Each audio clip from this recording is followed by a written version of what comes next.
Excellent!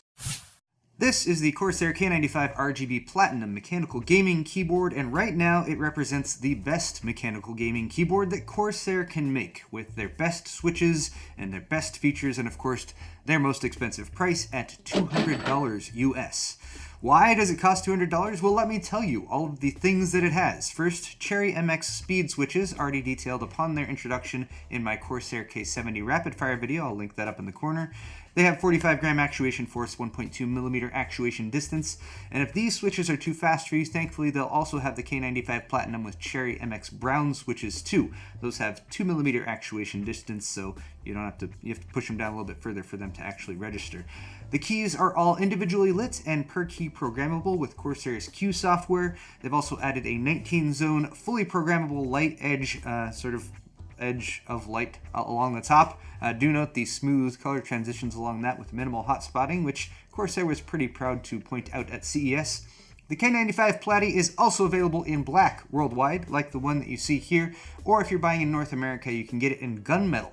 The regional restriction for that one is only at launch though, so hit up Corsair if you want to know when that gunmetal finish will go global. It has an anodized brushed aluminum frame that's one solid piece across the top, so it's lightweight and strong, with the whole keyboard weighing 1.31 kilograms or 2.88 pounds. Corsair has kept the USB pass-through, just like on the K70 RGB, which I like, but although the keyboard itself requires a USB 3.0 plug, the pass-through, unfortunately, is only USB 2.0. The macro keys from the previous K95 are still there, but it's reduced to a single row of 6 programmable G keys with textured keycaps. You can assign single keystrokes or complex multi-key combos to these with the Corsair Utility Engine software. Accessories include documentation, of course, info on the 2-year warranty, a keycap puller, and a set of textured and contoured replacement keycaps, WASD for FPS players, and WERQDF for MOBA games. Another nice accessory is the wrist rest, which is full-length and detachable with a dual-sided magnetic pad with a soft touch finish. You can flip over if you want textured or a non-textured feel. A new feature on the underside of the keyboard provides crisscrossed cable management channels, which most likely will be used for a headset. It's great to use if you have like a USB headset that you can plug into that USB pass-through and then route underneath, but it did also remind me that there's no headphone and mic analog pass-through on the K95 Platinum. A missing feature. Rounding out the features though, we have 100% anti-ghosting with full key rollover while connected via USB, and shame on you if you somehow use an adapter and plug this into a PS2 port, by the way. We've moved on from that. As well as a braided fiber cable, nice and thick, with 2 plugs, one for the keyboard and one for the USB pass-through. And now on to the RGB LEDs and the software. So first, you've got onboard storage. You actually get 8 megabytes of profile storage built in, with 3 profiles that are accessible. Those will store your hardware macro as well as lighting effects. There's a 32-bit ARM Cortex processor that handles the onboard flash storage and the LED display controllers that are integrated. So all this means that you can save any backlighting effects that you set up, even the more complicated ones, and the multi-level in-game macros to the onboard memory in 3 different profiles, then unplug the keyboard and take them with you without the need to install the Q software on the system that you move the keyboard to. That's pretty cool. That Cortex processor in there is also nice and fast, so the software updates that you do in the software right to the keyboard with pretty much no wait time at all, unless you're doing a firmware update, and that only takes a few seconds. The Q software has come a long way, and you can also use it to control and sync Corsair headsets and mice and even mouse pads.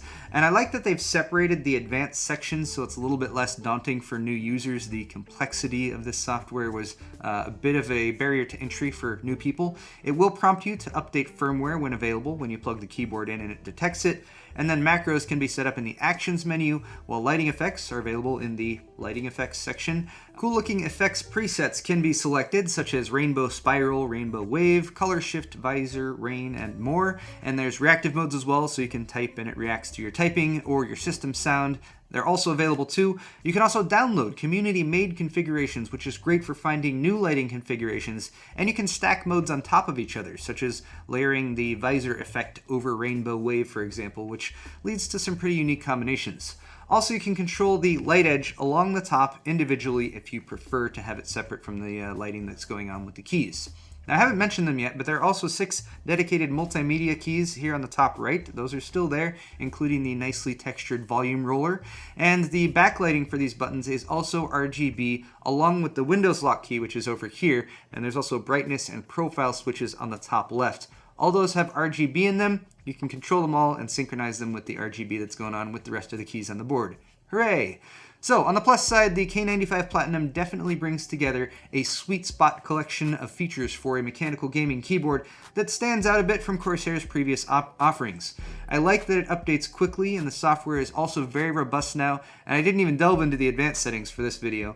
The USB pass-through is very nice to have, and I still like the design of these keyboards with the flat metal aluminum backplate being fairly easy to clean with the keycaps removed. My critiques here are mostly centered around the fact that this is called Platinum, and that Corsair said it was the best ever keyboard that they ever made and could possibly have made. I do see a couple areas that could be improved. First off, that USB pass-through could be USB 3.0 or even USB 3.1 compatible, which would be nice since there's already a USB 3 requirement to use the keyboard fully, and I would like to be able to plug in like high-speed storage there for quick and easy access for like USB drives.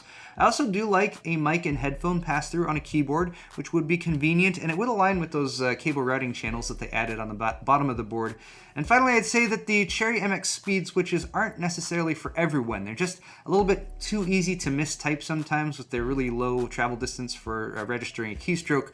So I'm glad that there's an MX Brown option, but it would be nice to see them add blues and reds available as well for people who like those switch types. That is all for this video though, guys. Thank you so much for watching, and let me know what you think of Corsair's newest keyboard in the comments section below. Is this worth $200 to you? I'm sure Corsair would like to know. Also, of course, hit the like button, subscribe, check out the description for links to my store, and we'll see you in the next video.